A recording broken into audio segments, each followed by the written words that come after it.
미국 주식시장은 미중 무역 갈등 속에서 은행들의 호실적과 금리 인하 기대감이 혼재하며 혼조세로 마감했습니다. 특히 기술주들은 등락이 엇갈리는 모습을 보였습니다. 투자자들은 미중 무역 협상 추이와 기업 실적 발표에 주목하며 신중한 태도를 유지하고 있습니다. 미국 연준이 발표한 10월 베이지북에 따르면 경제 활동은 전반적으로 큰 변화 없이 안정적인 모습을 보였습니다. 고용시장은 비교적 안정적이지만 일부 지역에서는 기업들이 감원을 진행하고 있는 것으로 나타났습니다. 연방정부 셧다운 장기화가 경제에 미치는 영향에 대한 우려도 제기되고 있습니다.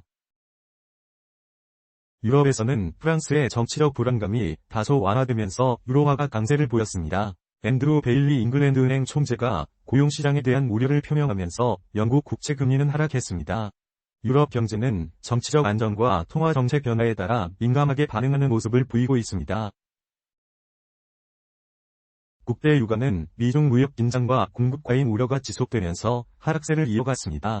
WTI는 5개월 만에 최저치를 기록했으며 브렌트유 역시 하락했습니다. 오펙 플러스 위 생산량 유지 결정과 글로벌 경기 둔화 가능성이 유가 하락 압력으로 작용하고 있습니다. 금 가격은 미국의 금리 인하 기대감과 안전자산 선호 심리가 맞물리면서 급등했습니다. 온스당 4,200달러를 돌파하며 사상 최고치를 경신했습니다. 지정학적 리스크와 인플레이션 우려가 금 가격 상승을 지지하고 있습니다.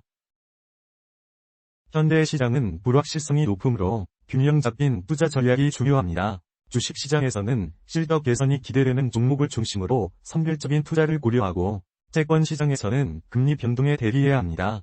분산 투자를 통해 위험을 줄이고 금과 같은 안전자산을 확보하는 것도 좋은 전략입니다. 다음은 주요 투자 ETF의 기술적 분석에 대해 말씀드리겠습니다.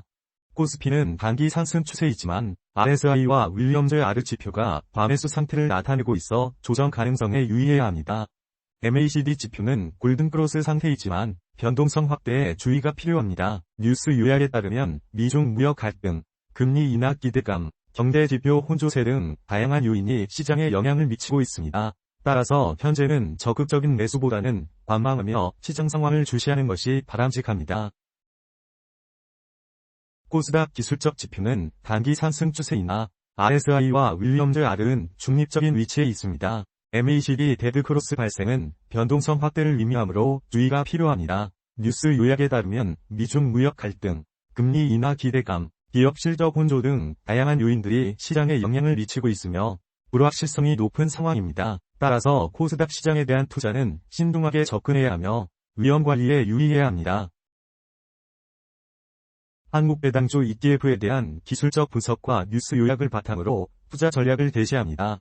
현재 단기 추세는 하락세이며 RSI와 윌리엄즈 R은 중립적인 위치에 있습니다. MACD는 데드크로스 상태로 변동성에 유의해야 합니다. 뉴스에서는 미중 무역 갈등, 금리 인하 기대감, 유가 하락, 금 가격 급등 등 다양한 요인이 혼재되어 나타나고 있습니다. 이러한 시장 상황을 종합적으로 고려할 때 한국배당주 ETF에 대한 투자는 신중한 접근이 필요합니다. 섣부른 매수보다는 시장 상황을 더 지켜보면서 분할 매수 또는 관망 전략을 유지하는 것이 바람직합니다. 특히 MACD 위 데드크로스 신호는 추가 하락 가능성을 시사하므로 투자에 유의해야 합니다.